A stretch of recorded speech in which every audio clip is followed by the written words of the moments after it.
Heroes were something else in this world. Everybody in this world, at least the mass majority, would have something other known as a quirk, a superpower, a seeming mutation that allowed people, ordinary people like us, to do extraordinary things.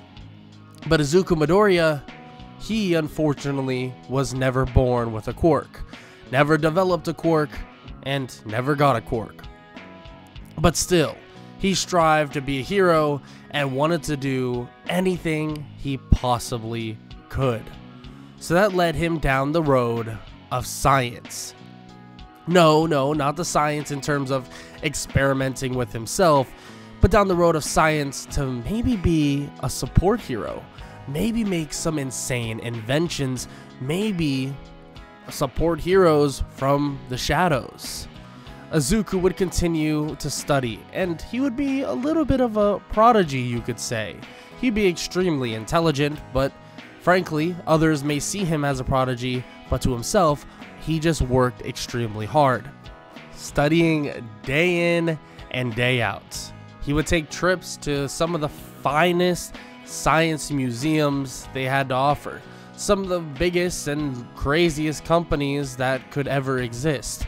He would go from here to there, and frankly, and luckily enough, he's able to make some inventions that allow him to fund some of these scholarships, and if not, he could also provide the money for these little trips. His mother, working multiple jobs, would be happy that he's able to provide something, especially because she wouldn't have been able to afford to send him on all these trips. Every time he would come home, he would actually speak with Katsuki Bakugo about these said trips.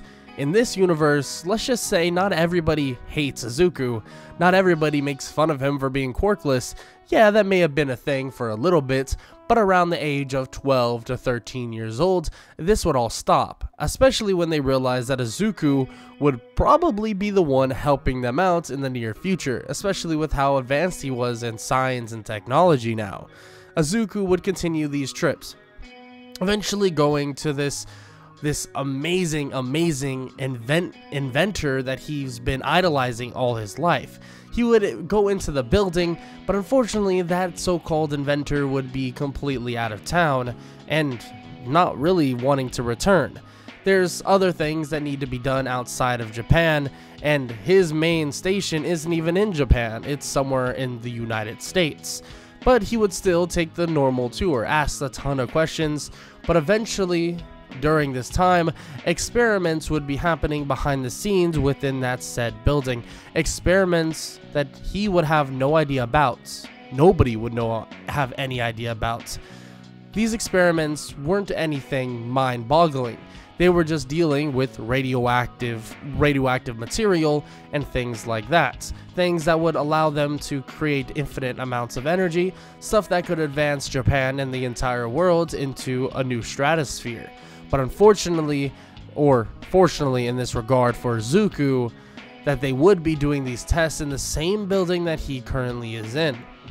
This would leak over, but not leak over directly to him.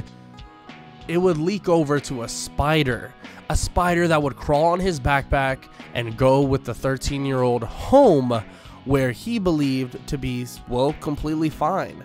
There was a bit of a outbreak in that said laboratory, but everything seemed to be handled and completely under control. There were just small traces of radioactive material around the area, but there was no way that would even have happened. How would it have happened? Well, they didn't know that a little critter was crawling around spreading that radioactive material.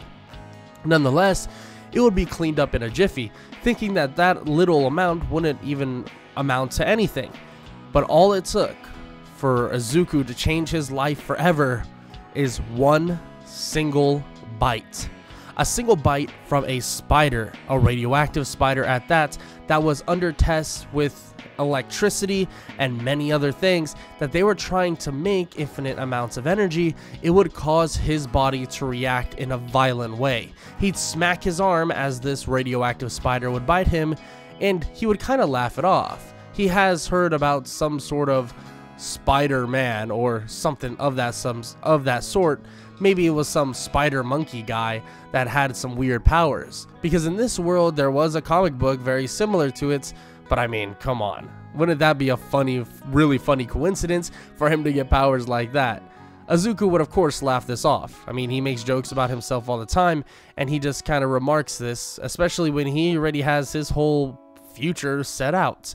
He already knows he has to go down the support hero route, and he already knows that this is the best way of doing it through science and basically learning new things via inventing stuff.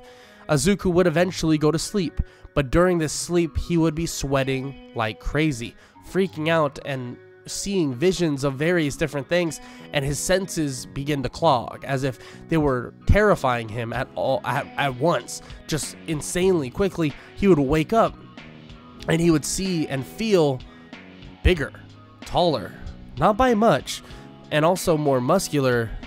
He would feel that his body is aching as if he has a terrible fever. He would stumble down the staircase to his mother and tell her about this, that he feels kind of lightheaded. He would pass out right in front of her, and he'd be taken to the hospital. But even the hospitals would have no idea what's even going on. The boy doesn't have a quirk. He doesn't have any signs of a quirk that came in late, which even in that regard wouldn't necessarily make sense, and it wouldn't have this sort of effect. So after a couple days of testing and really no results, Izuku is eventually sent home with his mother. But nothing was really done. There's no answer to what happened, why he felt this way. Was it some sort of sickness or some sort of out of nowhere revival of a quirk? And of course they're not sure. But one day while he's in his room, Izuku would touch the wall. And out of nowhere, it seems like his whole hand was stuck. He wasn't able to move at all. He kept yanking and yanking, trying to get his hand off the wall, grabbing onto something else, trying to pull himself off, but then his hand would get stuck on that too. He would realize that he's kind of in a weird situation, but eventually he was able to unstick himself. It actually has something to do with his hands. It's like his hands have built-in grip of some sorts, but he's not so sure how that would even work. So he began to do some research about whatever is going on and what type of, well, animals, maybe certain beings and stuff like that have grip on their hands, or grip in general that allows them to crawl up things.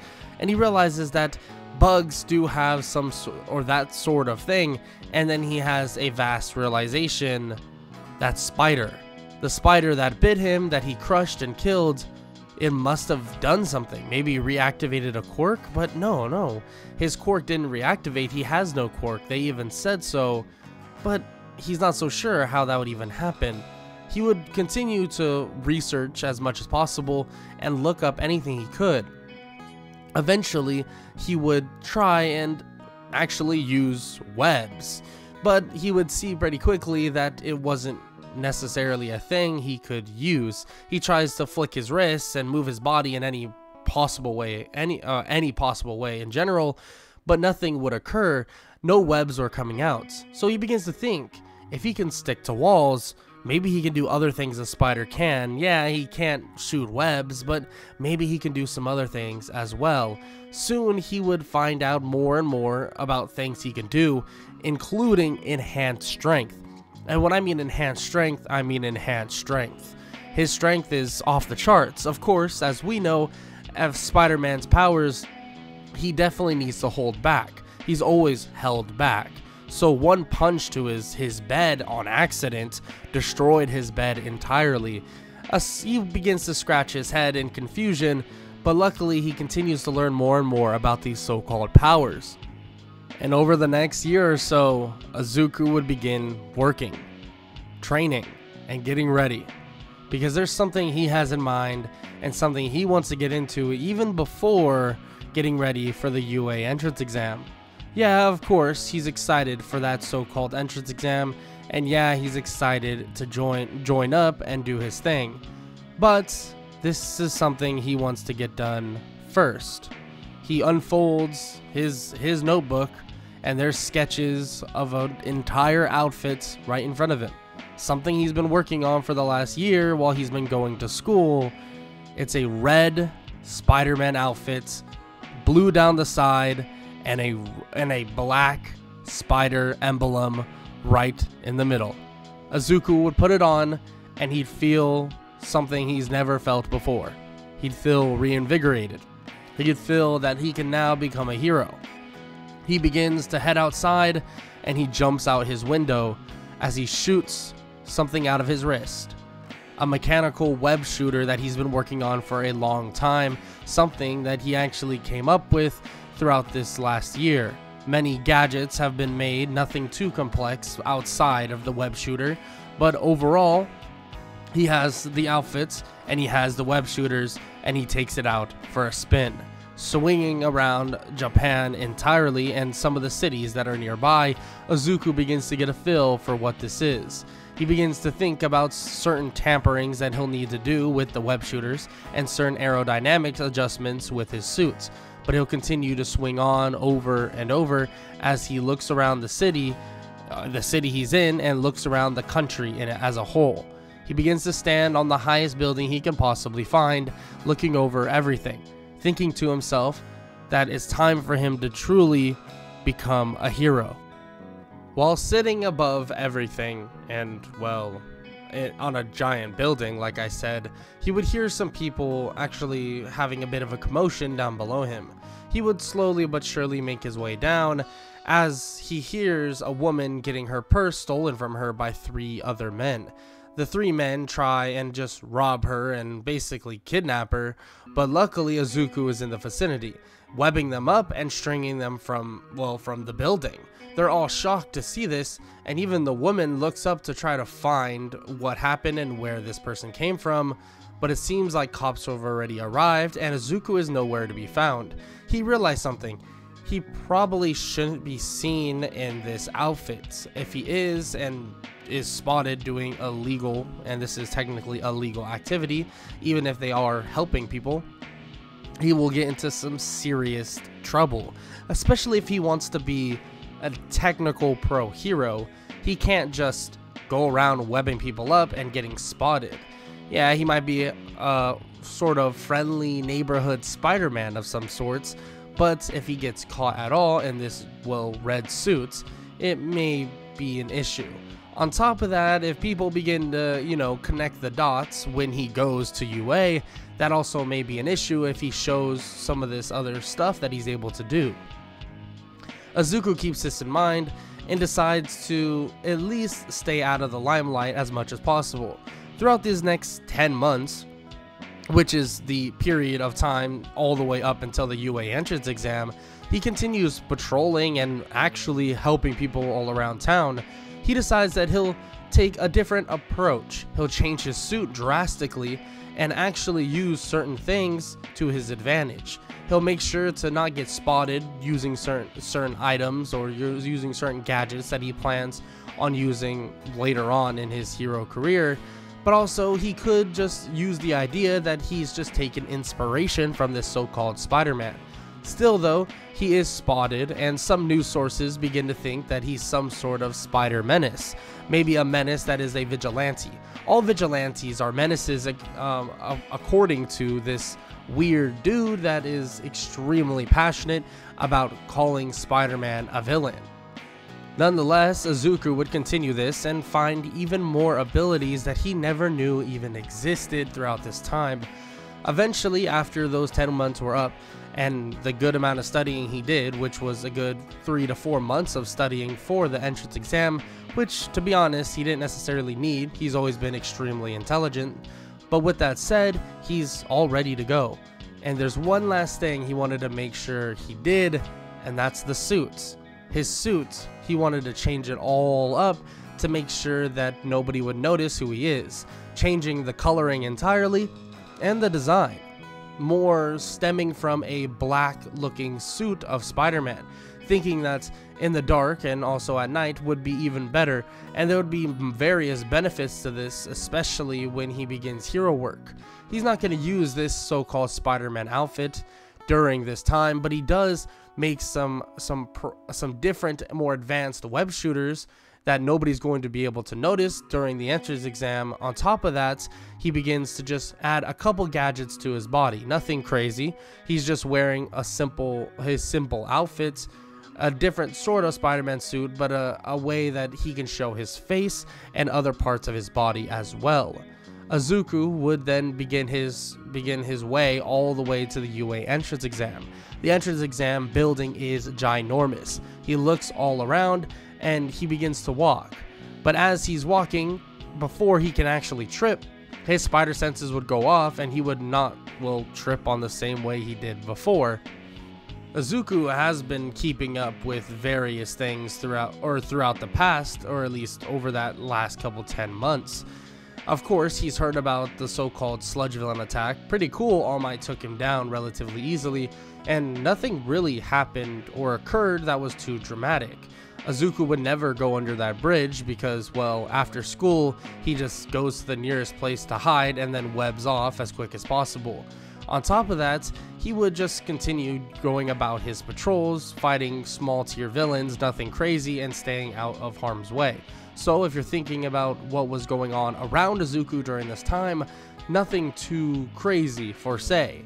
When he would arrive when he would enter the UA entrance exam building, he would actually see Bakugo sitting right next to him because that's where his assigned seat was.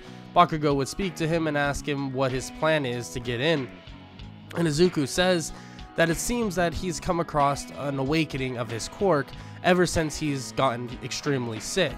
Bakugo asks if that's really going to be enough for him to make it, but he says that he was allowed to bring some gadgets that he's made as well, as he tosses something to Bakugo too, something that can actually regulate his sweat even more on top of the bracers he already has. Bakugo grabs it out of the air and asks him what he's supposed to do with this. It seems to regulate his sweat to a concentrated area without his bracers, which he currently, doesn't have and could have, but he decided to stray away from using them. It's going to regulate it, not like the bracers, but it can be added to the bracers later on, or the grenade bracers later on, for added impact. Izuku would say that he could thank him later, that it took him some time to make it because he's been pretty busy working on stuff on his own, and Bakugo kind of nods and says that he doesn't mind how long it took, especially because Izuku is extremely beneficial to him and many others that are his friends. Bakugo being the only one that, let's be honest, actually matters. These other people in his class were not going to make UA, and frankly Izuku is not going to be helping them very much. There is two things Izuku is interested in and has talked to UA about, but that hasn't really came up as a subject so far. That's him being in a partial support course as well, with how much stuff he has in mind in terms of experiments and also support gear. While they're waiting, finally President Mike begins to speak, and President Mike begins to tell everybody that it's time for the written portion of the exam. The written portion of the exam is gone without a hitch. Frankly, Izuku doesn't struggle in this whole written portion of it, and he doesn't have a hard time, frankly, at all. Luckily so, because he doesn't want to deal with any hiccups throughout the exam. After this written portion of the exam, it's now time for the practical. The practical is odd, because it's not really practical. Izuku would wait and watch as, the practical is basically explained. There's 1-point robots, 2-point robots, 3-point robots. Izuku continues mumbling to himself as he learns what these things are, about to hear what this so-called 0-point robot is, but Tenya Ida, a blue-haired boy that's sitting in front of him, cuts everyone off, saying that Izuku needs to basically shut up or should leave. Bakugo shuts him down relatively quickly, telling him that this is how he, goes about things. He's writing things in his journal to benefit himself and benefit the people around, and if he knows what's good for him, he's better be nice to this one, especially with how good his tech is going to be in the near future. And Bakugo kind of smirks, and Izuku looks at him confused. Bakugo tells him not to make that face, and that he'll never defend him again. That was just annoyance on his part. Izuku kind of laughs at this as President Mike continues, saying that he was going to explain the 0-point robot as corrected by Tenya Ida on top of talking about the nuisance of quote-unquote Izuku. But of course, that just goes on without any other delay. Izuku would walk out toward the gates and continue to wait as the gates would eventually swing open. He would immediately grab onto the building, swinging himself outward. Everyone would be shocked, thinking that he might be that Spider-Man person, but he doesn't have the suit on and he seems kind of different. And their worries would quickly go away when Izuku would immediately shoot webs at something and it would electrify that robot, leading him to get charge all around him as if he had some sort of electricity type of power, leading him to punch another robot, sending that robot flying into another, electrocuting a big group of them. Many begin to murmur, thinking that that can't be, well, Spider-Man. Spider-Man doesn't have those type of powers, and for what they know, he always wears that suit. Why would he give away his identity so easily, so quickly? And of course, Izuku thought this would kind of occur. Any doubt in anyone's mind, this would happen. Izuku could just proclaim that he is a fan of Spider-Man and he likes the idea of a vigilante taking things to his own hands, but also quipping jokes after defeating villain after villain after villain. Izuku eventually would make this clear after this whole practical is said and done, but that's neither here nor there at this moment. He destroys tons and tons of robots.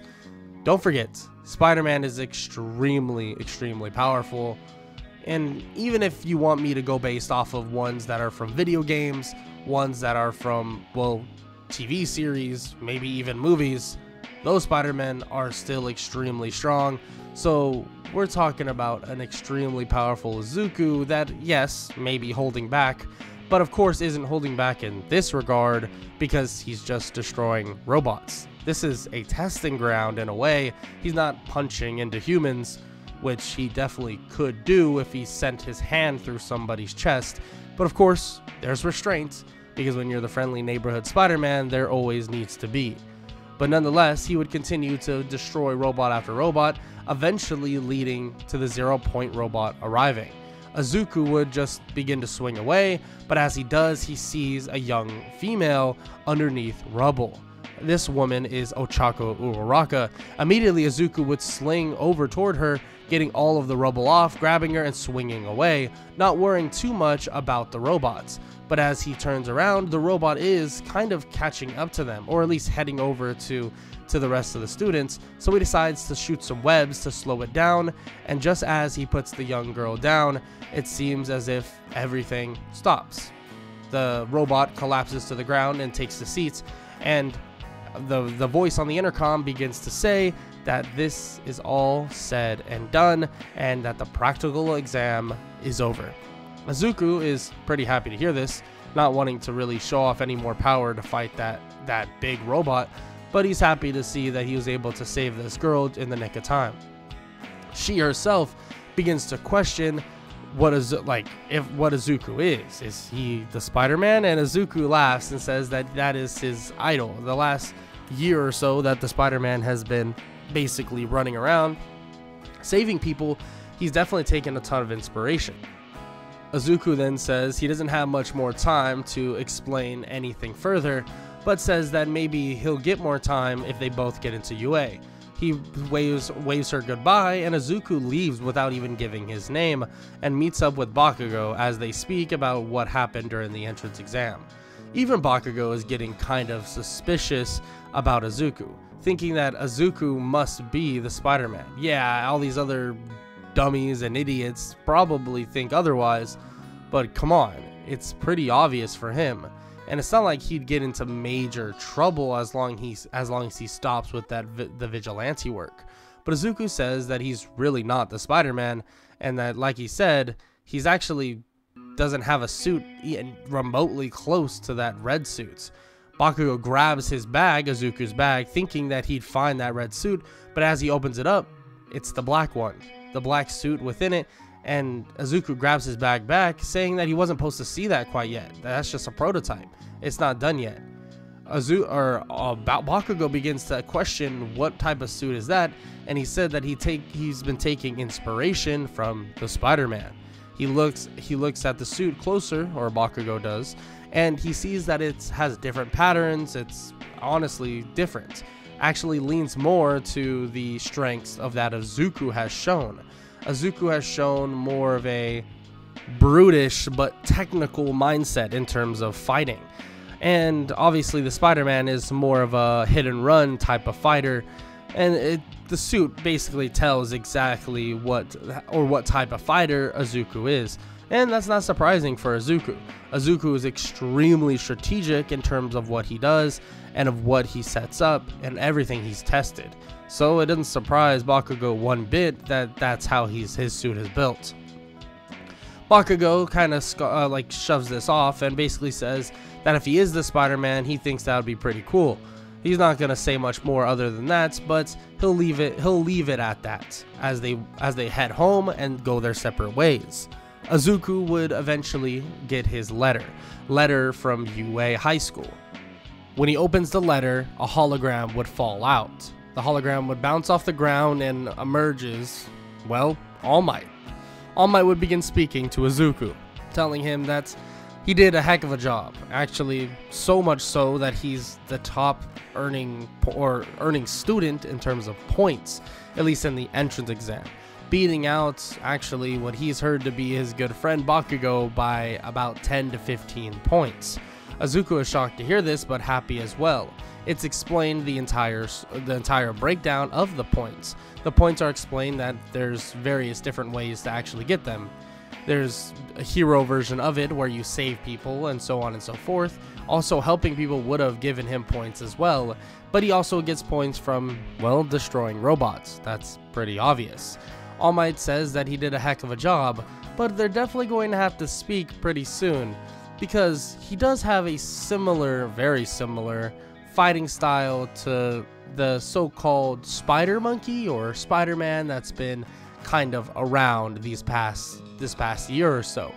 Izuku kind of rolls his eyes a bit, thinking that this is inevitable in terms of them knowing who he is. But still, it doesn't matter. He got into UA and he'll continue on. But before All Might is completely cut off, he's actually begins to speak once again, saying that his request to be in the support course unfortunately is not able to be, well, instated. He can work with them here and there, but he's actually not able to find any room in his schedule to get on with the support course stuff. Unfortunately, Izuku's kind of saddened by this a little bit, but knowing that he'll be able to have all of the resources of UA behind him, he's definitely going to be using it. After this would occur, his mom and also himself would celebrate. They would all be getting pretty busy. His mother working multiple jobs, or at least jobs at this point, but she has come across some actually more honorable roles in terms of working at multiple homeless shelters for pay, but actually managing all of these homeless shelters, multiple of them in fact, about 5 of them. Izuku would be ready to go to UA, and the first day of UA would arrive. When he would arrive, he would begin looking around to see that UA is giant. There are tons and tons of people, but as he arrives, he gets looks from everyone. Some excited, some terrified, and others angry. Many have very different feelings about Izuku, beginning with their assumptions that he is Spider-Man. Spider-Man does things by his own rule sets, and many people believe that that is not the way of going about it, and frankly, the entire world has been fed this idea. When he would arrive at the Class 1A, or the door leading into it, it would be a giant door. He would open it up and walk in, seeing that everyone's already seated, and right behind him is Shota Aizawa, their brand new teacher, other known or hero name code as Eraserhead. He grabs Izuku by the shoulder and pats him on the shoulder, saying that whatever he did in the past, or supposedly didn't do, is something that they can overlook. But everyone else that knows about it and makes their assumptions about it those will always affect Izuku. He makes that abundantly clear as he pushes him toward his desk, telling him that there's going to be more to do and more things to prepare, especially as a hero. Aizawa looks at Izuku and he nods as he sits down, and he begins to explain to the entire class what is to be in the future and what is to prepare. He begins to tell them that first they're going to be testing their powers, their quirks, and testing how strong they truly all are. While everything is being said, many of the students keep glancing back at Izuku. This idea that Izuku is the Spider-Man or Spider-Man himself is something that everyone is concerned, intrigued, and even excited about. But of course, there hasn't been no omitted statement of him being the Spider-Man. But of course, everyone will make their rumors, will make their assumptions. And how will this affect Izuku in the long run in terms of him being a hero? Well, we'll have to find out on part 2 and the rest of the series of What If Deku Was Spider-Man. Izuku Midoriya has made it. Sort of. He's made it to Class 1A, he's made it to UA, and he is ready for the journey that is ahead. In all transparency, most people know, or at least assume, that he is the one and only Spider-Man. Of course, he has a different version of the suit, which many are a bit confused about, but at the same time, the assumptions and people just knowing he is Spider-Man is something that's pretty obvious. Izuku's never been a person that can hide things extremely well, and this would be just the same. His powers, and he might try to hide that it's this or that, or that he didn't do this or didn't do that, but what we've seen with All Might in conversations with him in canon, he can't really keep secrets to himself, at least not very well. And that's obviously the same thing that happens here. Izuku would then have his first challenge, and that is the quirk assessment test. I use the word challenge a little bit loosely. Of course, there is going to be some harder things for Izuku to do, but at the end of the day, some of the, well, more brute strength things are going to be relatively easy. Throwing a ball, grip strength, stuff like that would be a breeze for Izuku. And even with the threat of being expelled, Izuku gave it his complete and utter all, and would be number 1. It wouldn't necessarily be close.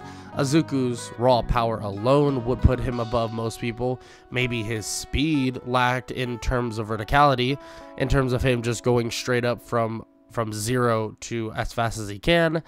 But you can even argue that he would be much faster than everybody else, and if he's able to use gadgets like his web shooters, it would be extremely easy for him to grapple onto a building, swing across at pretty darn fast speeds, and it would be pretty basic. There are some versions of Spider-Man that straight up are extremely fast, like blazing fast, but obviously I'm not going to use those versions of him. But with that said, let's just continue on. The person that did get last would be, well, Invisible Girl. But it would be revealed that nobody's actually getting expelled. But that would be revealed the next day when the expulsion is reversed. Aizawa has a funny thing that he likes to do in terms of expelling a class or a classmate to draw in a point. And then after he's done expelling them and showing that, well, they will get better, or they will be at the top of their game when they come back, then they're in a good place. Izuku thinks this is an interesting way of going about it. I mean, he can kind of tell that Aizawa had some sort of a plan, but it was kind of weird. But with that said, the fun stuff is about to begin, and that is hero training. The door would swing open that next day, and the one and only All Might would arrive. All Might would say, "I am here," in his loud, boisterous voice, and he would tell everybody that they will be doing hero training.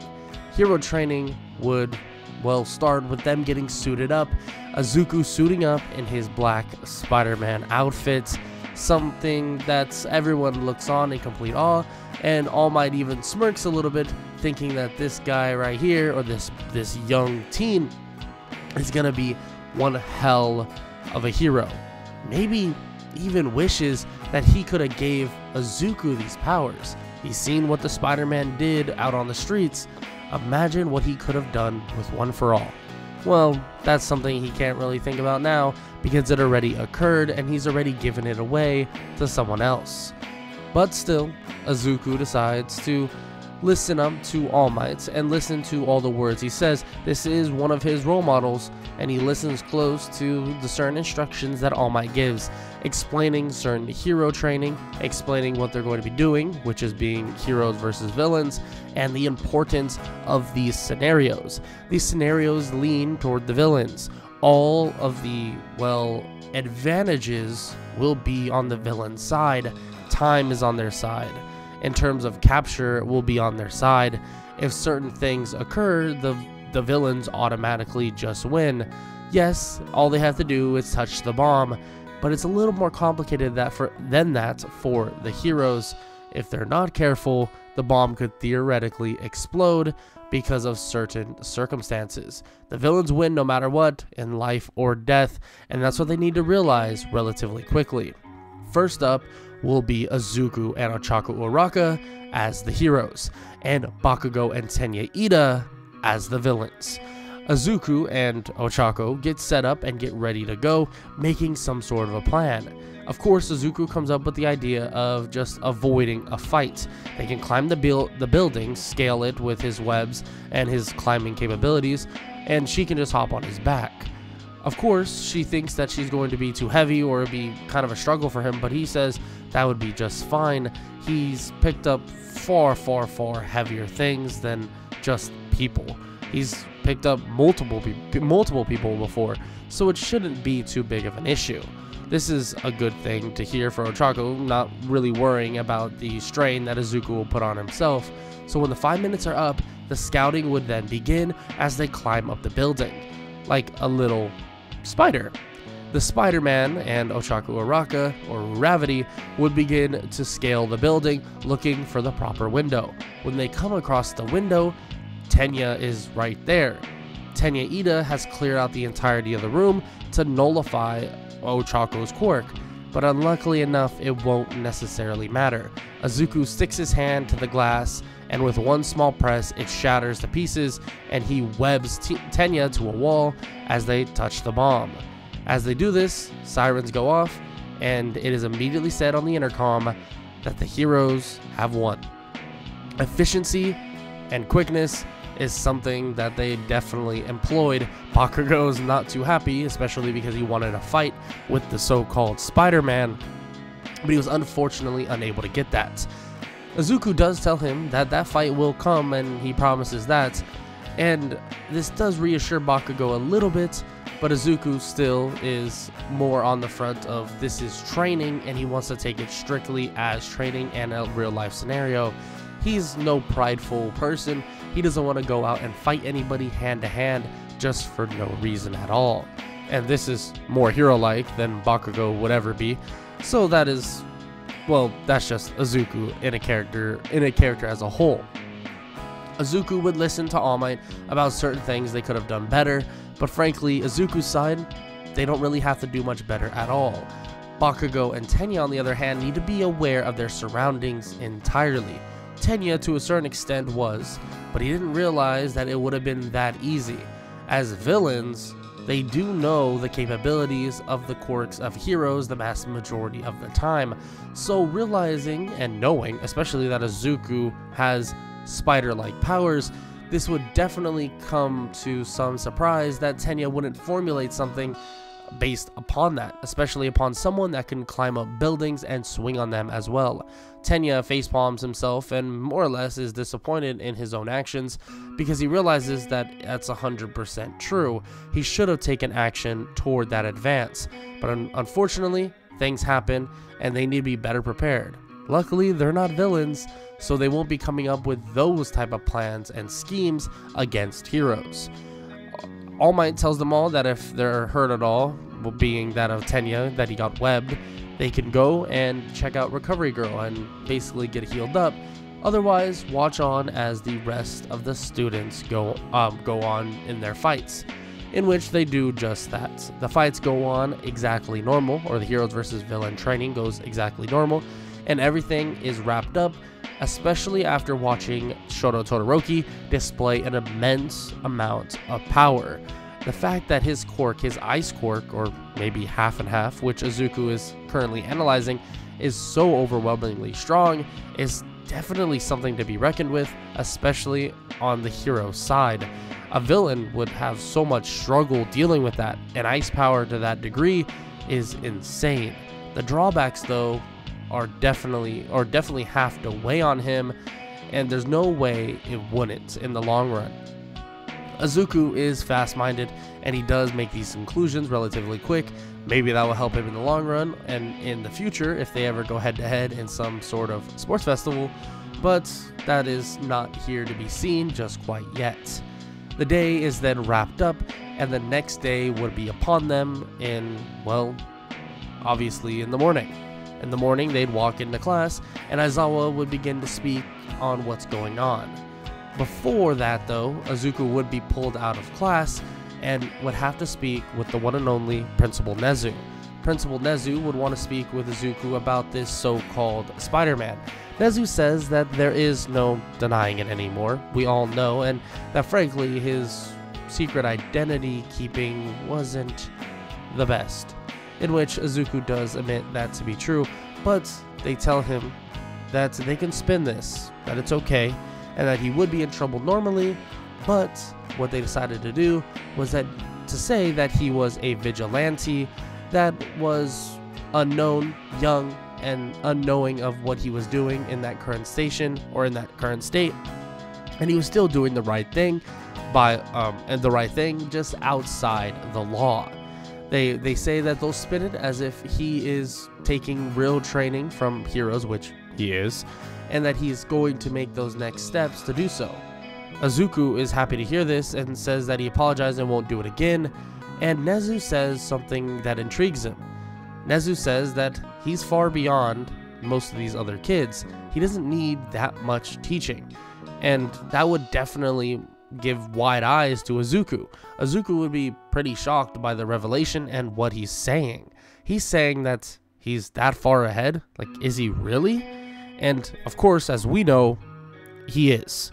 Izuku is. And after all this time, and after about almost a year of being the Spider-Man, he would be leaps and bounds above the people that he's currently quote-unquote training with.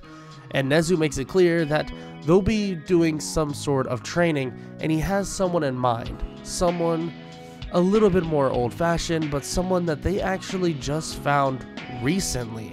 It's definitely an interesting event, but they'll speak on it more sooner rather than later. But be prepared to get pulled. But he's told to be prepared to get pulled out of class in the near future.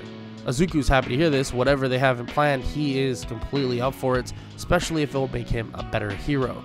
Izuku would go back to class, and he would be seeing his entire class leave, headed on to the buses. He would run over there, get on the bus with them, and they'd be headed off to the USJ. The USJ would be a rescue facility, something that Izuku knows a good portion about. Certain situations need to be handled with certain care, and if you're not careful, well, a bad situation could turn into far worse, and a good situation in terms of relevancy could turn a lot worse as well. But still, Izuku needs to learn as much as possible, even if he knows a good amount in this field. When they would arrive, they are introduced to the one and only Pro Hero 13. And Ochako Uraka fangirls a little bit, saying that well, Pro Hero 13 is her favorite hero, best of all time, and she thanks her, of course. Pro Hero 13 brings them all in, and they begin to speak about what's going to happen and what they're going to do, but Izuku begins to get a giant pain in his head, and there was a realization. He hasn't had this for a while, he hasn't been out patrolling in a while, and frankly, he hasn't had that many people sneak up on him at all. This is his Spidey sense. His Spidey sense is going off like crazy at the moment, and he immediately says to Aizawa that something's coming right now. Aizawa looks confused, but then he looks toward the middle of the USJ as a giant portal opens and villains walk out. And this right here is no normal villains. These are the League of Villains, Shigaraki, Kurogiri, and something even more menacing is to come. But for starters, Aizawa would jump into action. Aizawa is the teacher, is the pro hero. Eraserhead is going to protect his students, and that's exactly what he does. He would jump into action, beating on villain after villain. Yes, these are a ton of lower grade villains, but there's still something to keep Eraserhead occupied. And this would lead to the separation of all the students in Class 1A. Izuku would get sucked into a portal, even though his spidey senses would tell him to go. He would unfortunately be caught just in the nick of time as he tried to swing away, and unfortunately he'd be put in a scenario within the water. Immediately though, he began to think, should he electrocute the water? No, that's a horrible idea and might hurt him or kill him. Izuku thinks long and hard about this, and he thinks that maybe that's the only choice, because it looks like there is, well, some villains on the way headed straight for him. Just as he's about to do his last ditch effort and expand the electricity through the water, he realizes that the villains stop in front of him but then move right past him. They begin to speak about where he went. Where'd the kid go? What happened to that one kid? Is he gone? We just saw him. They're so confused, but Izuku is as well. How did that happen? Do they not see him? Izuku looks at his own body and sees that it's somewhat camouflaged in the water. No, it's like he's invisible. But this is camouflage. Certain spiders, and well, there's far too many to count in terms of spiders and their abilities, but one of them is camouflage, and that's Izuku, and Izuku just revealed it in a crisis. He begins to swim up, and the villains don't even notice. Yes, they see little ripples of well, basically what looks like someone swimming, but I mean, it's nothing too noticeable. It's just small little waves. They just think it's from them moving around or someone else moving around. Eventually, you'd see a web get slung out, and he drags himself out. Asui and also Mineta are currently on the boat that he went onto. They're shocked to see this and begin to even say that they thought he was a goner. They thought they ate him or something because they couldn't see him either. Izuku says that he's just fine, but now that he's up here, he should be able to fry these villains. But Asui does reveal that this would be an interesting but probably poor idea because they'd probably die. Izuku didn't even think about that, but that is a good point. So they decide instead of trying to fry them, maybe he can somehow web them up and put them all in a cluster, in which she thinks won't work either, but he tells her that his webs don't actually dissolve in water. So it's a little bit different, and the webs should still be sticky within the water as well, and as long as he angles them properly, let's just say they shouldn't, well, drown.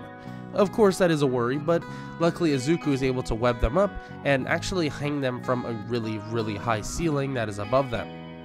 They're able to swing out of there and are able to make it back to mainland as they watch Aizawa handle the small fry villains.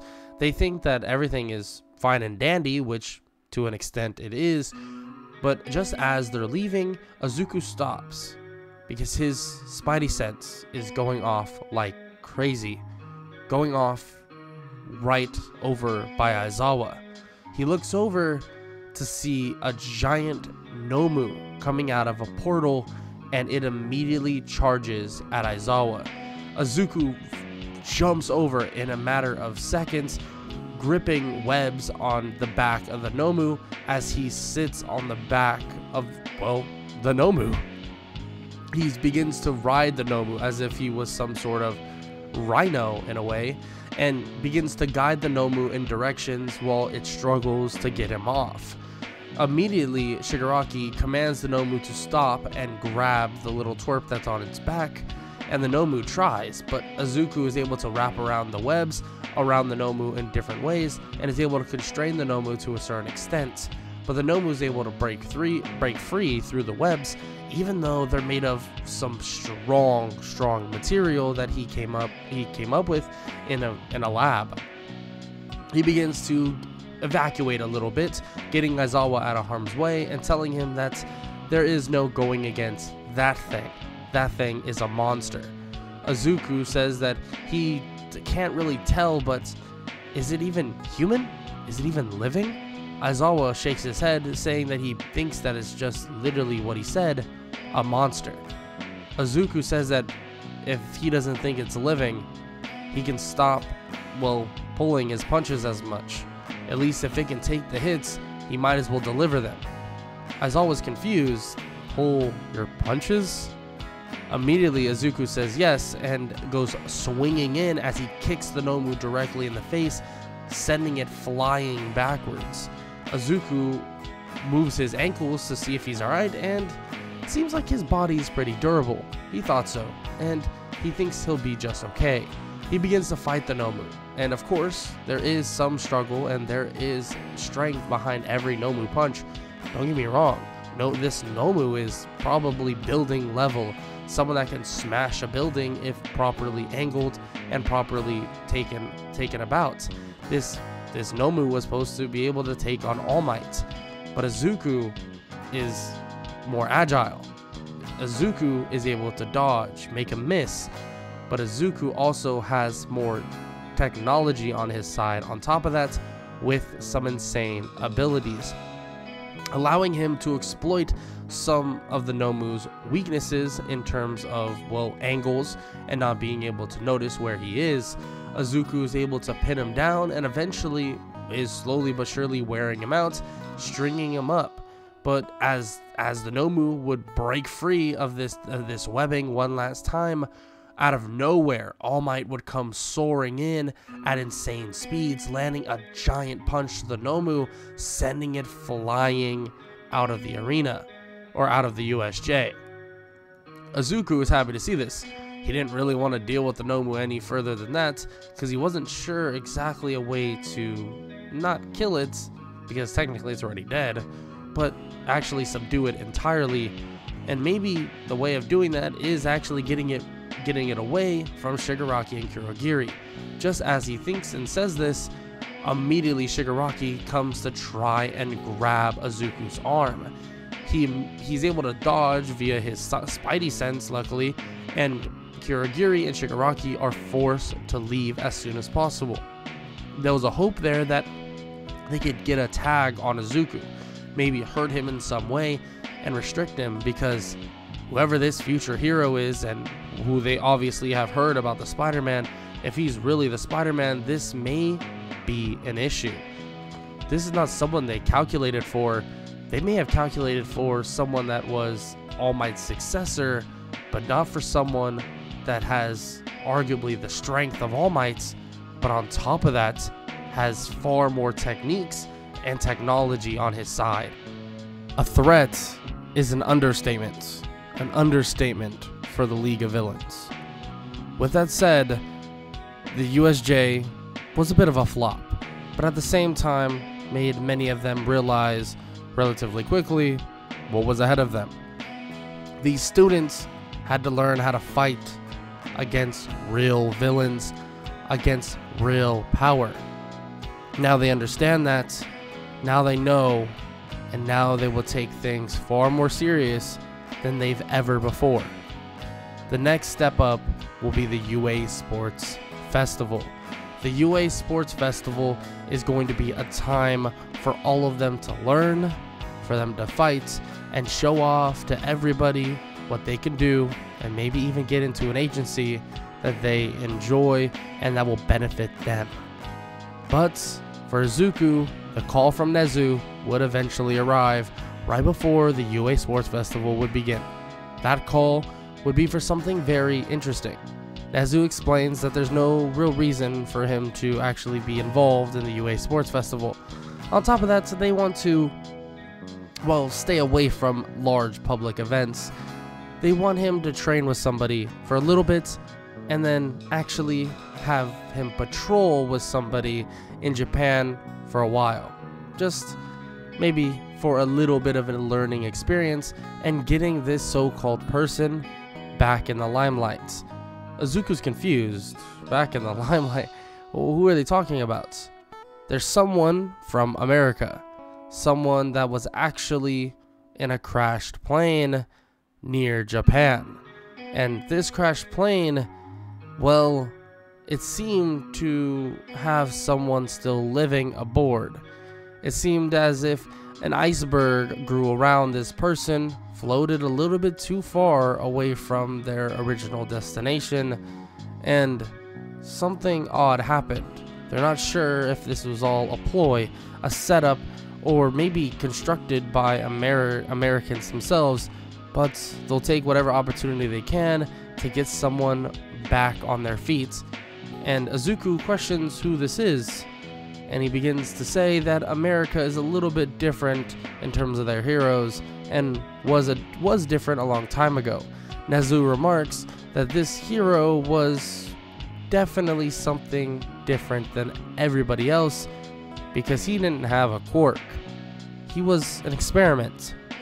This man goes by, well, the name of Steve Rogers, codename Captain America.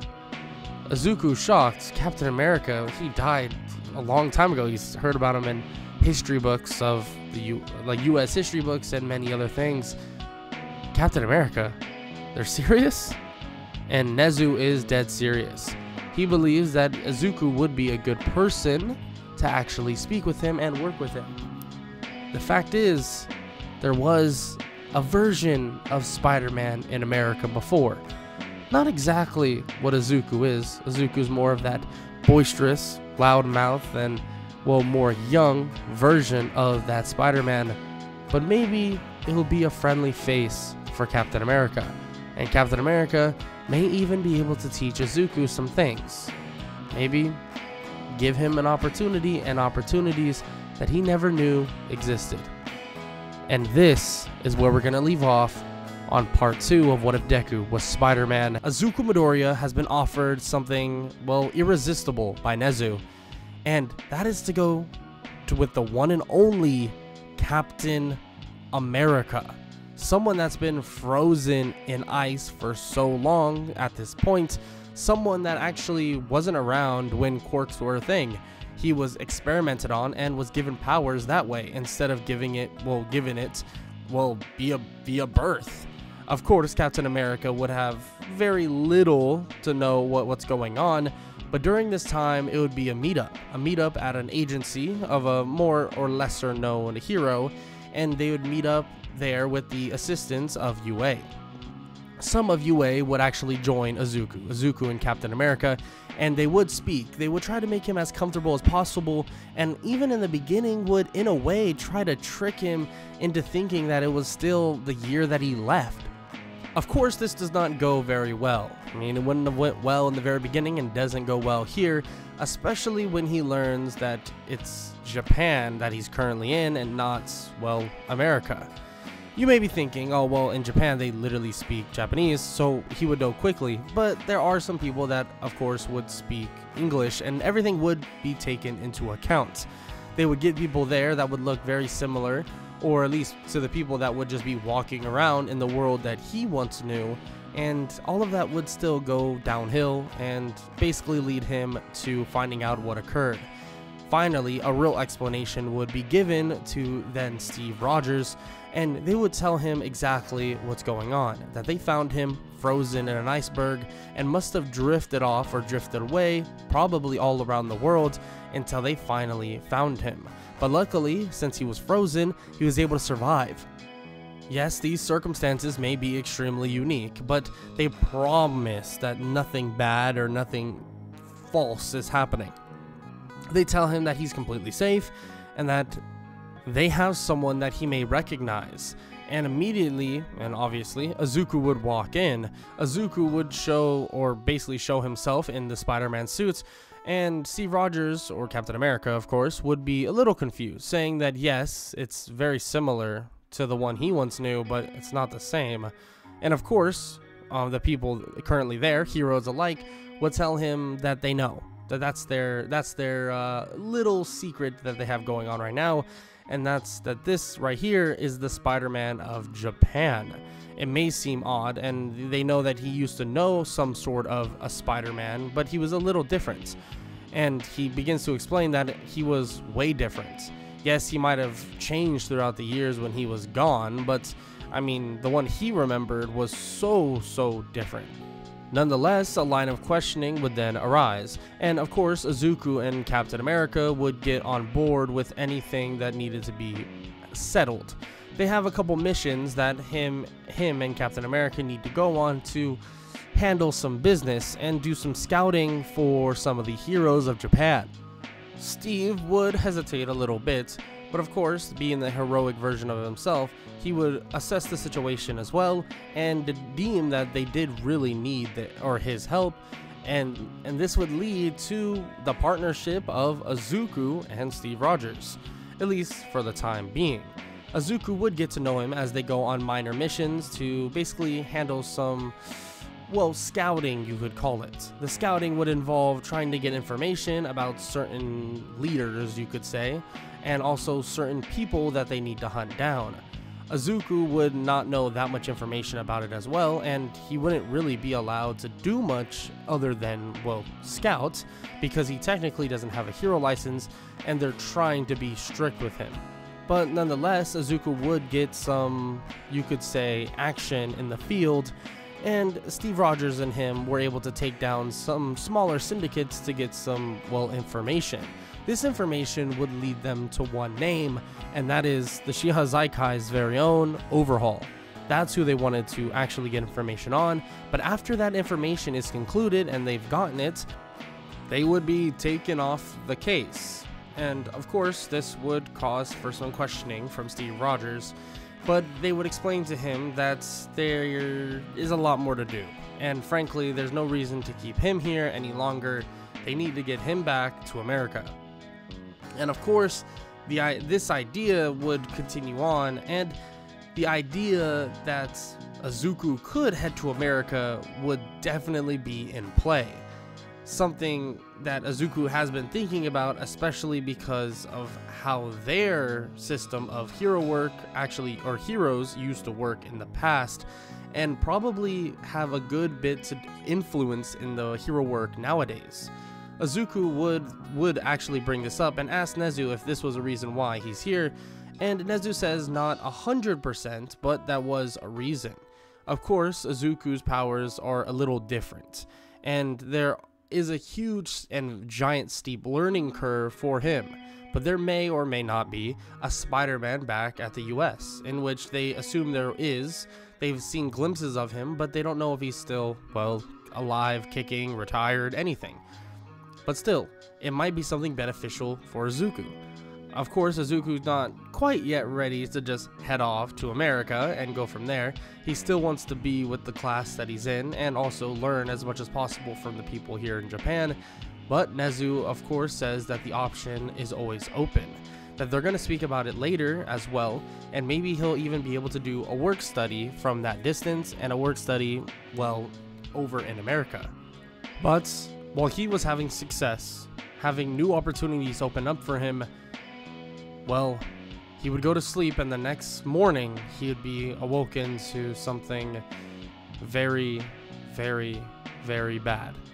And that would be being called back to UA, being told that they need to get back right now. Well, basically, there's no choice in the manner.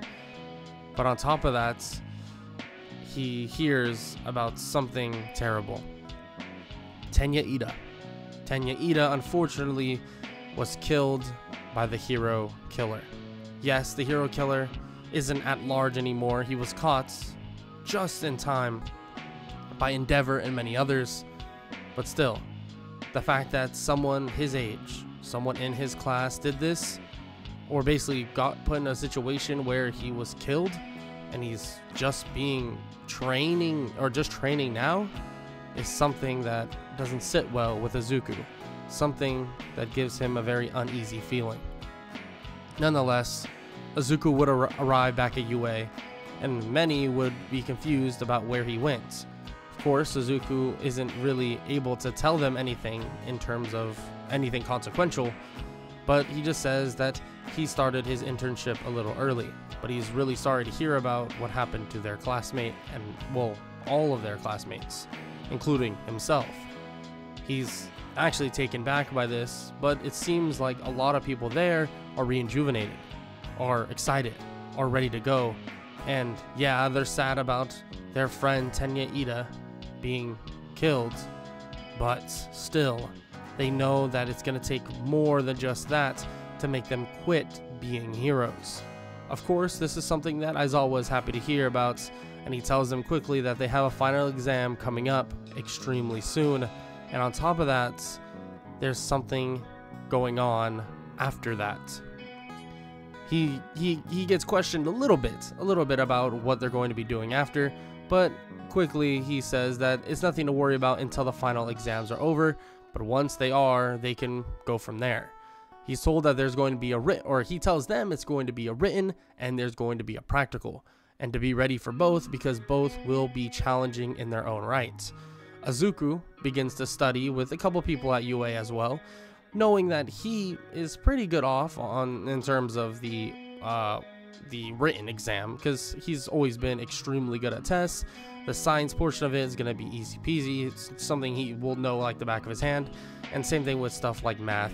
The only thing he'll ever struggle in is maybe like, well, history and stuff like that, but frankly, everything else would be a piece of cake, you could say. Izuku would be able to pass this written exam relatively easily, and after the exam is over, it would be revealed that their practical exam is something different. It's actually going to be against the teachers.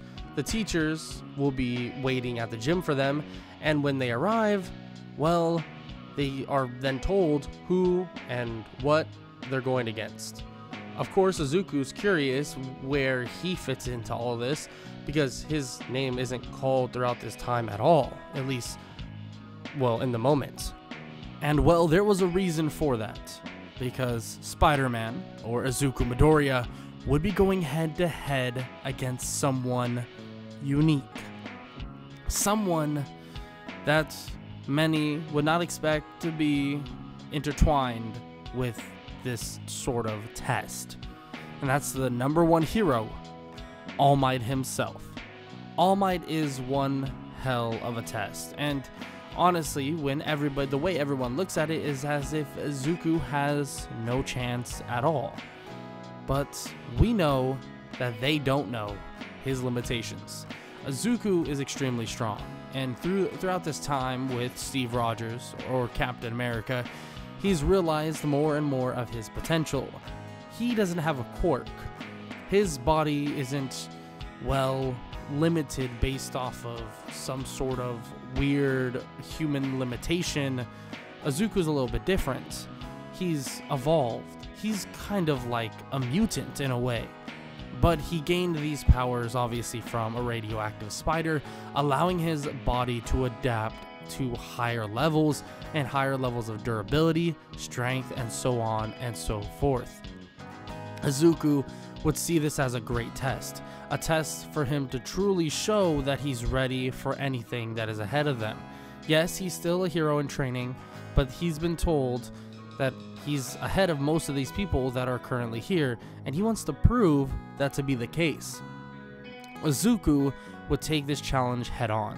When it was his turn to, well, take on his practical version of the final exam, he would line up at the gates with All Might at the other side. His goal is to go head on. There is no strategy, there is no idea of avoiding or trying to escape. He wants to fight All Might head on in this giant city. When the gates swing open, he webs up a building and goes launching off, slinging over toward All Might as he glides through the air. Izuku would arrive as a shockwave of air would come flying toward him. He's able to dodge slightly and get out of the way, and continue barreling toward All Might as if he wasn't letting anybody stop him as he pushed forward. Izuku would web up All Might as he kicks him in the stomach, but All Might is able to brush it off pretty quickly and throw a punch at Izuku, as well. The fight would then begin, and the clash of fists would begin as well. In terms of mobility and dodging, Izuku would have the upper hand. Raw strength, All Might seems to have the upper hand as well, but maybe that's not the case. The longer the fight goes on, it seems as if Izuku's getting stronger, but that's not necessarily the reason why these things are happening. All Might is just getting weaker. Izuku would see this and would take this into account while he's fighting All Might. He realizes that he's slowing down immensely. He can tell that his punches are getting slower, weaker, softer, and so on and so forth. And Izuku realizes this, luckily, and doesn't really put it on All Might really difficult, like really bad. Because he could beat the living heck out of All Might if he decided, hey, he's slowing down, now let me punch him really, really, really hard and continue to beat on him. But Izuku is a hero. He wouldn't want to do that. He eventually would web up All Might, landing a blow using some sort of electricity. Some electricity or venom type of bite that he has through his fists. And especially with the city around him and electricity being available, Izuku is able to utilize this to his advantage as well. He would eventually get All Might to the ground, where All Might is forced to forfeit, and Izuku is deemed the winner.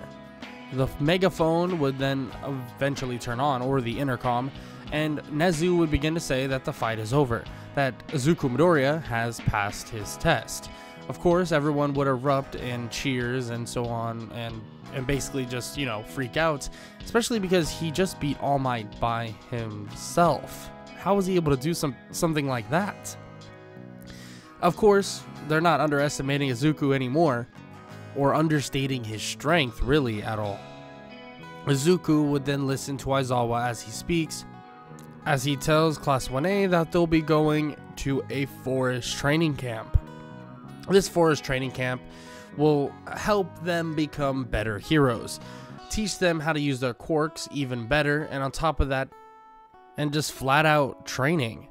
A lot of push-ups, a lot of sit-ups, and a ton of juice. Well, with that said, they would then get ready for that next day, because they would all head off to the forest training camp in the morning. When they all hop on the bus that next day, they head off, and when they actually arrive, well, they think they arrive, it's on a bit of a cliff ledge. This cliff ledge is actually where the Wild Wild Pussycats currently are. Izuku walks out and can just tell this is a bit of a setup. He can just tell by the way they're acting, and his spidey senses are going off like crazy. He waits, and eventually, after an introduction, they'd all be pushed off of the mountain. But Izuku would not. Izuku would be sitting on top of the bus, staring at them, telling them that he has literal powers that allow him not to get surprised. So that wasn't going to work on him, in which Aizawa tells him to get back in the bus and hurry up. He asks why he doesn't want him to go, help his classmates, and he says that if he goes and helps, it'll make it too easy. They deserve to struggle a little bit. Izuku doesn't, deny the fact that it would be easier with him there, but he does have a weird feeling at the fact that if Aizawa actually enjoys watching them suffer, which Aizawa doesn't really say much to this remark, because, let's be honest, it's probably true. Nonetheless, they all head off on the bus, going to the forest training camp, or the lodge, where Class 1B already are, and they wait for Class 1A to arrive. Eventually, they would arrive, but it would be far beyond the parameters that they were given, and they would arrive pretty late at night. So they would be told to get some food, get ready, and get some sleep. After that day of sleep, Aizawa would explain to them exactly what they're going to be doing in terms of training, using Bakugo as an example to show that they haven't really grown that much. Yes, they have, just a wee bit, a little bit, but that's because they just got usage of their quirk. They haven't been specifically training their quirk. There is a giant difference. And of course, Izuku is totally on board for this, and well, there's not much he can really do other than just learn new techniques or learn new things about his own power specifically. Aizawa makes this clear and says that they'll be doing more studying than anything, in which Izuku is kind of confused about, and Aizawa shows a bunch of books about various spiders and different things like that could be added effects that Izuku could learn how to use certain abilities. Camouflage is something Izuku's used. The electricity venom thing is a bit of a question mark, but that's what the books are for. Aizawa then tells Izuku that he's dead serious about this, that he's going to be studying. Izuku's kind of sad. I mean, really? He has to study for training, in which he doesn't necessarily care that much, but he was hoping to have a little bit of fun in terms of fighting and doing stuff like that. It's not reading books. But whatever he thinks is best, whatever Aizawa thinks is best, Izuku will do, in which he does. He begins to read these books, try to figure out any techniques he possibly can, and actually is able to utilize his powers a lot better, learning exactly how spiders use certain versions of webbing, and also on top of the way he's using his spidey sense as of the present.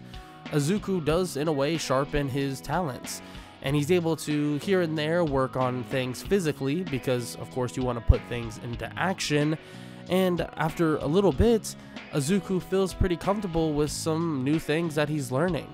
Eventually there would be some off time, and some downtime would be with class 1B, especially with some test of courage or something like that. But Izuku doesn't really want to participate in it because he has spidey senses, which doesn't really work well with trying to get surprised. It doesn't necessarily work at all. In which Izuku just sits back and watches them do their thing, but as he does, the forest itself would erupt into flames. Izuku would begin to freak out and realize what's going on. It must be a villain invasion. He would spring into action, immediately hovering over the area, looking for anybody he possibly can grab up and basically get them out of there. He sees a little kid on top of a mountain, remembering his name as Koda. He grabs Koda and leaves before anyone can even show up. On top of that, he would save some of his classmates relatively quickly as he heads back to Aizawa. When he does, Aizawa would explain to him what's occurring, and that he has full reign to do whatever he needs to do to make sure his classmates are safe. Izuku nods his head as he takes off once again, swinging freaking from tree to tree basically, and mountain to mountain to find anybody he can. Eventually he would clear out the mass majority of the people there, but out of nowhere he would miss a web. No, he didn't miss a web. Somehow, in some way, he didn't react quick enough to someone cutting one of his webs off or something. He's not sure, but he goes tumbling down a little bit, but he's able to recover relatively quickly as something gets thrown at him. His spidey sense reacts, but instead of dodging, he goes to block and swipe it away. But this was a horrible idea, because when he did this, it was some sort of marble. A marble would hit him, and he would get sucked into the marble, trapped away. His entire class may have been safe, but he was not. And now they have the one and only Spider-Man under, well, a little trap. Unluckily enough, Izuku can just sit there. That's it. He can't do anything. He has to rely on someone other than himself to get him out of this predicament. He would eventually be taken away to the hero or the villains, League of Villains base. Now, this is something that the League of Villains have thought about. Do they let him out? No. Heck no. He's no normal human that has a quirk. Yeah, he might be human, but he is extremely powerful. Who says that he doesn't get out, knock them all out in a matter of seconds, and what are they supposed to do from there? There's very little they can do with him being out of the marble, but if they keep him inside, they have leverage. That's what they want. They want to make sure they can maintain this leverage, and that's exactly what they're going to do. The League of Villains have one of the strongest people in Japan, maybe one of the strongest people in the world. So what's going to happen next? What are the heroes going to do to save Izuku? Well, you'll have to find out on the next part of What If Deku Was Spider-Man. Izuku Midoriya is trapped. The League of Villains currently have him, well, kind of stashed away at the moment in their base. Now, what are the heroes going to do about it? First off, well, the TV screen would blare on and it would begin to speak. The TV would begin to actually show a seeming interview, or maybe a collection of interviewers speaking with people from UA, telling them and asking them, how could they let this happen? How could they let this happen to a kid? Yeah, at this point, most of the people know that this is Spider-Man, but still, he's a teenager, a boy, someone they're supposed to be protecting. How did they let this happen? And of course, they begin to answer in the best they possibly can, saying they're working night and day trying to figure this out. The villains, Shigaraki included of course, begin to turn off the TV. As they do so, they begin to think that, well, they must be a couple steps ahead of these heroes. The heroes have not made any vantage on where they currently are, and luckily enough, they can figure out what they want to do with this small marble. Of course, they'd pick up the marble and look at it once again, but just as they do, they hear a knock at the door. One knock, two knocks, and then he says, "Pizza delivery, anybody there?" As they hear this, they're confused. Who the hell ordered pizza? But just as they say this, the wall breaks down entirely. All Might and many other heroes come smashing through the wall as they immediately drop the little marble that they have Izuku in. As they do this, the marble would shatter on the ground. All Might and the rest of the heroes would basically knock out all the villains that are currently in front of them, and immediately Izuku Midoriya would reveal himself and knock out the last villain, Shigaraki, with a spinning kick. Izuku would basically loosen up his limbs a little bit, stretch out a bit, and be happy that he was able to get out. He webs up all the villains to make sure they can't move, but as he does this, it seems as if portals begin opening up beneath all of the villains. Just as Izuku tries to web himself out of there and try to swing out, he falls through a portal as well. Unfortunately, he'd pop up on the other side and he'd be in a brand new area with the villains laying there on the ground, but someone floating in the air. This one person was All For One. All For One, a notorious villain that was supposed to be gone, supposed to be dead, but no. He's back, and now he's here for his final fight with All Might.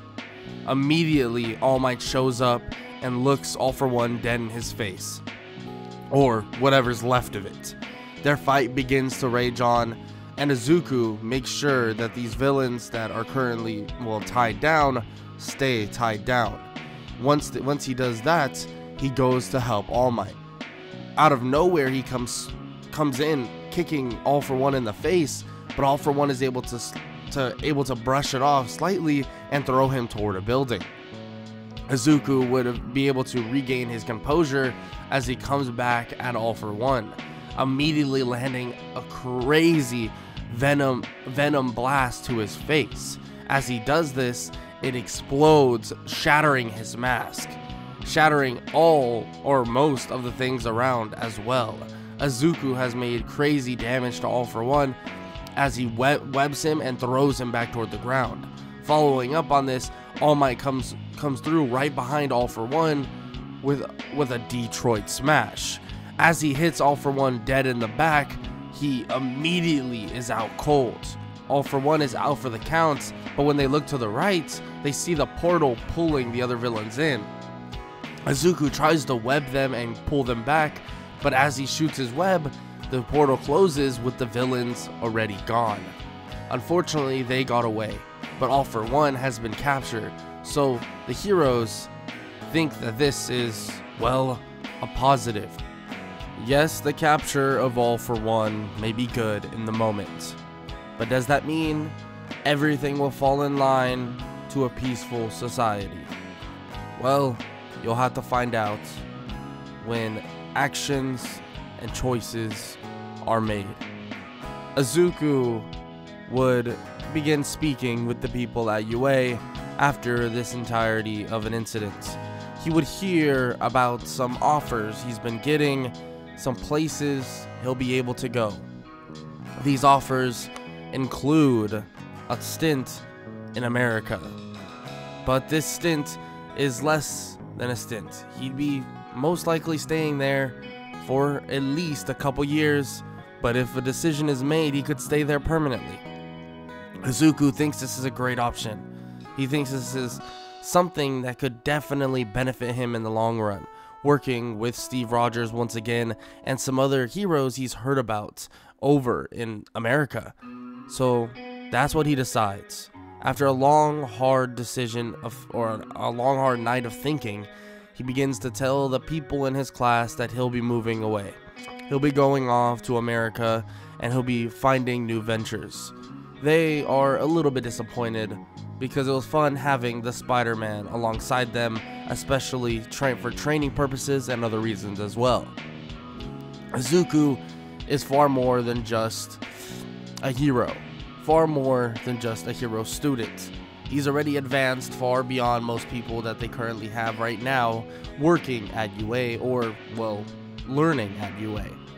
Izuku would be off in the morning. His parent would be informed. Inko would actually go with him as well, being offered a job in America too.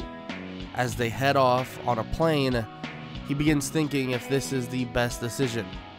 But, of course, Inko would reassure him. Inko would reassure him that these are good decisions for him to make.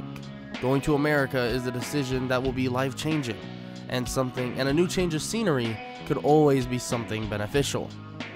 On top of that, he's already done so much for Japan already. He's done investigations with Steve Rogers, of course, about Overhaul, and hopefully the capture of Overhaul will be quicker than even usual.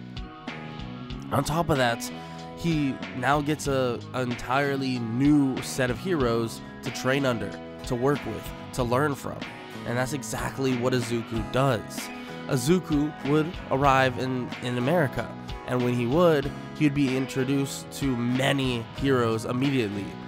But the main person that's there is Steve Rogers, Captain America. Captain America would introduce him, of course, to everybody he possibly could, and he would begin training under Captain America, going on different missions, learning, and just being a better hero. And after a long time would pass, and it wouldn't be that long, frankly, maybe 6 months or so, some time would pass and Izuku would actually gain an upper hand on so many different heroes in America.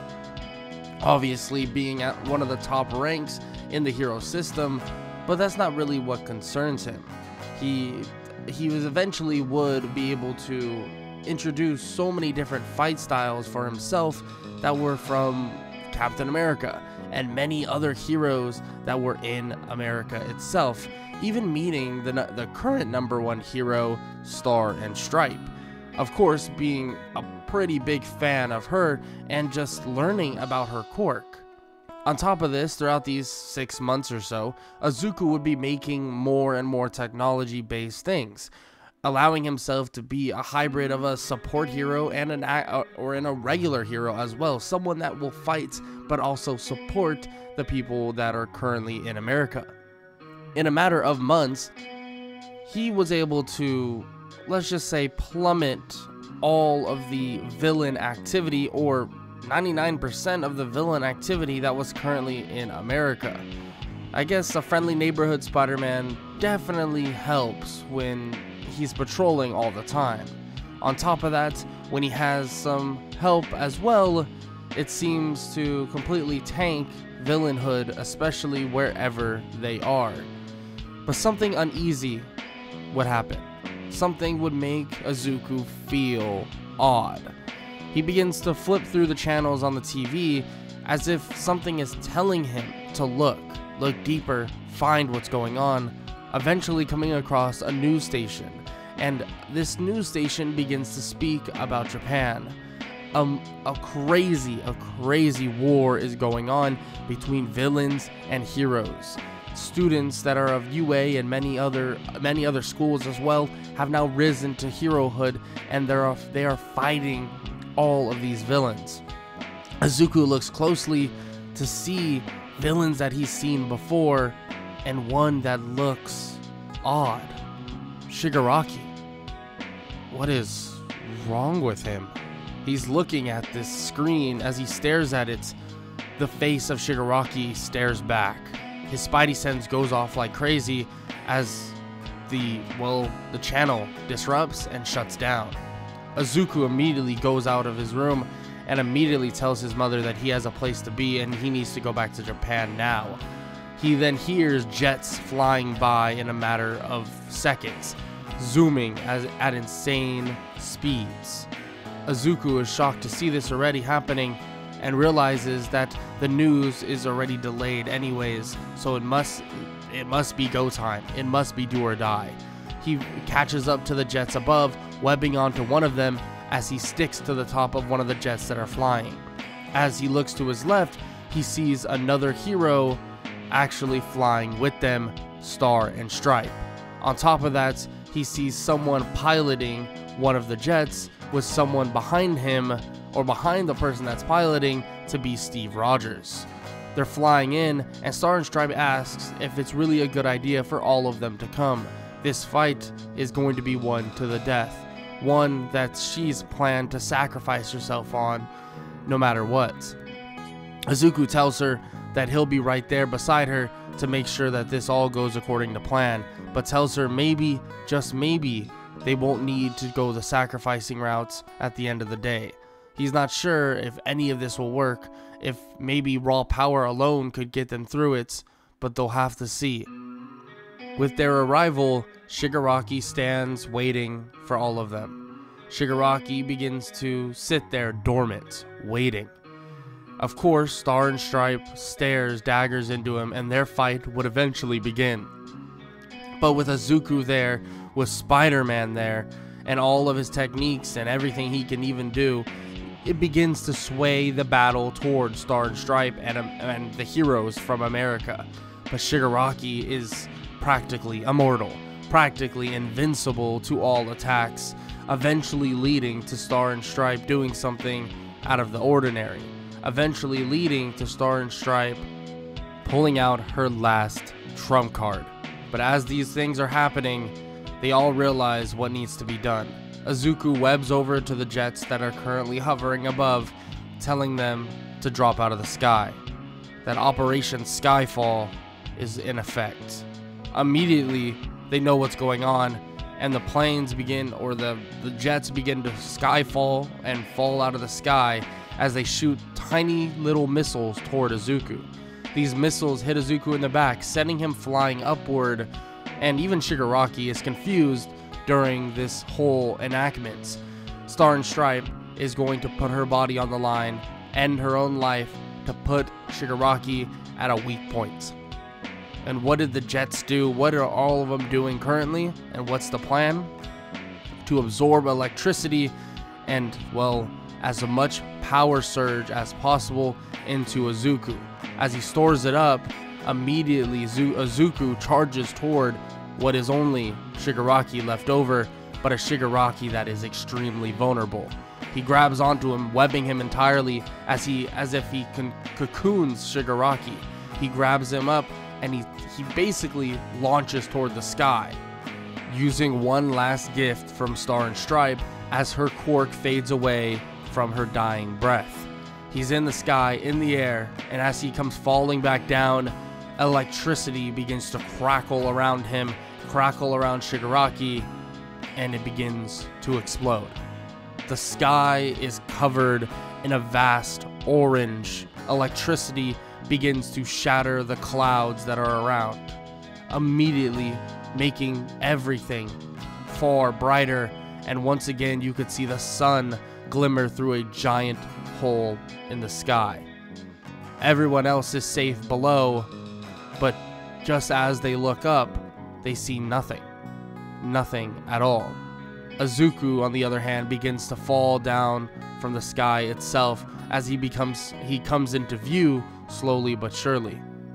Some heroes that arrived on the scene catch him out of the sky. Luckily, he's not dead, but he's definitely critical. They ask where Shigaraki is, and Steve Rogers comes out of the jets saying that he's up there. Well, was up there, disintegrating him entirely in his most vulnerable state. Star and Stripe had a feeling that this wouldn't kill Shigaraki. It would damage him extremely bad, putting him out of commission for a while, maybe, giving them enough time. But with Izuku there as well, he was able to finish the job. A wounded Shigaraki that had his quirks flaring like a virus, had a quirk within him that was flaring like a virus, allowed for him to take that final kill shots, not hold back, not pull punches, and annihilate Shigaraki from the sky. Operation Skyfall was a success, and everything crumbled to dust. America, in a way, saved Japan from this ultimate threat, but Izuku was a piece of Japan. So, in a way, Japan did come out on top of this horrible, grotesque, and terrible villain known as Shigaraki. Tomura Shigaraki is over, but there's many villains to come in the future. Peace does not stay forever. Even in America with lower crime rates, they know that peace does not stay forever. But this time is the closest they'll get to it. Izuku is brought back to America to recover, and Japan begins its rebuild, making preparations for more villains, maybe even stronger than Shigaraki, to come in the future. But hopefully, the next generation of heroes will be able to stand up to whatever villainy comes up next. But that is a story for another day. And if you enjoyed, make sure to leave a like, make sure to leave a sub, and make sure to leave a comment down below, all that good stuff. And I hope you all enjoyed the series, and I hope you all enjoyed What If Deku Was Spider-Man. And have an amazing day. Peace.